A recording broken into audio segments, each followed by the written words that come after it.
back to Dawson Design Production Company. Today we're talking about my favorite little tidbits from the Apple Spring Loaded event. First of all, the iPhone. There's a new purple iPhone 12 announced. You probably heard that. You may not have heard that there are new leather cases, new silicone cases, new leather sleeves, and wallets, like a purple leathery wallet color. I really like the look of the wallets, and I think I like it more than the yellow that I have. After the iPhone, they announced some software stuff, and then they moved on to the AirTag. The AirTag had a bit of a different look to the app than we expected. We expected like a camera app would show up and you would look around and your little device would pop out a balloon and you'd be able to know where your stuff was. Instead, it's a compass and it tells you how far and what direction your device is so that you can faster find it. Like I have tiles. This shows you rather than just playing the sound, it'll play the sound on the AirTag, but it'll show you exactly which direction and how far your keys or whatever lost item is. I have bought a few AirTags and I will be reviewing those next week. After AirTags, they talked about the Apple TV. The Apple TV has a new remote, and if you look at it from the side, it is very thick. It's probably 3 times the thickness of their previous Siri remote. But it's made out of aluminum, which I think is a big upgrade. It harks back to the original aluminum Apple TV remote, but it has more features than that. It has the modern buttons with the old look. And the Siri button is on the side, which I think a cool use. You're holding the remote like this and you reach up and you hit the Siri button. It seems like that would be really convenient. Also, something that was interesting was your phone uses sensors in it to figure out what color the screen should be. And this is called True Tone. And it makes the phone just look more realistic. So you can hold your phone up to the Apple TV now, or whatever. It's plugged into a TV, but you hold your phone up to the TV. It looks at what colors are on the TV, and it does like a True Tone thing for the TV based on what the environment is like in the room and how the TV is. So you don't have to go into settings of the TV and be messing around with stuff like that. Your phone and the TV will just work together to do it automatically.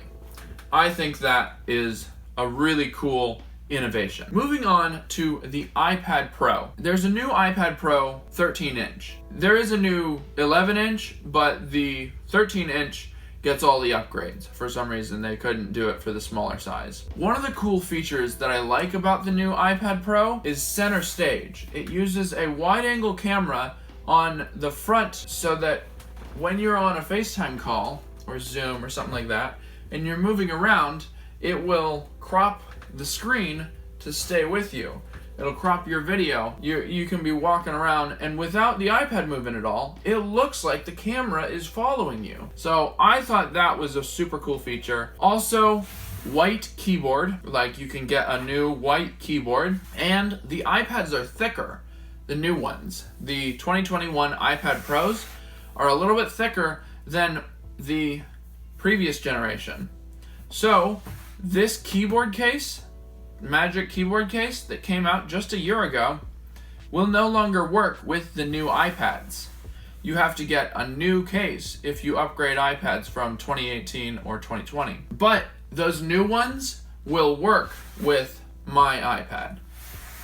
There might just be a little bit of a gap. So the new ones work with all of the iPad Pros since 2018. The 2020 Magic Keyboard won't work with the 2021 iPad. Moving on to the iMac, it comes with a braided lightning cord. Like this one that was leaked to be coming with the new iPhone last year, the iPhone 12, it comes with the new iMac instead. So that's interesting. Also, if you notice the wallpapers, if you line them up a certain way, it spells out hello. It's the cursive like hello that was originally used to advertise Macs being able to do the app Mac Paint. You could draw like with the mouse. This hello word mark is now what the new wallpapers are. Like they're zoomed and cropped, but if you look at them, you can really see like this one's an H, LL, and so I thought that was a really cool thing that no one else is talking about, but I noticed it. Speaking of, the old ad for the first iMac is very similar to the new iMac advertisement. I did a video, you can click the card to see the similarities. Another cool tidbit about this is the color options are tiered. You have to get the larger storage option to be able to get more colors. Kind of like when the iPhone 7 came out. You had to get more storage to be able to get the jet black version. I also think it is interesting that the power supply is outside of the chassis. It's its own thing, and I think it's cool. It's a cool innovation that the Ethernet plugs into power supply, but it's a bit odd that they changed the cord and made the external power supply. It seems like you'd have to figure out where to put that. It also plugs in via OG MagSafe, basically. It's got magnets. The iMacs max out at 2 terabytes of storage, and they come with a 1080p camera, which is the best camera in any Mac in the entire lineup. So I think that's cool. Something unrelated to the new iMac, but like the old iMac, the 27-inch iMac that they still sell has had price cuts when it comes to the nano texture, but the nano textured screen on the Pro Display XDR has not seen the same price cuts. So I don't know what that says about the upcoming 30-ish inch iMac with Apple Silicon, but I just thought that was an interesting thing. Anyway, that's all I have for you. Don't forget to like, subscribe, comment below your thoughts on this video and all of the little things. Let me know in the comments what your favorite little tidbit of the event was, and I will see you later. The 2021 won't work with the 2021 iPad. Came with the iMac instead. Who cares? What? Words?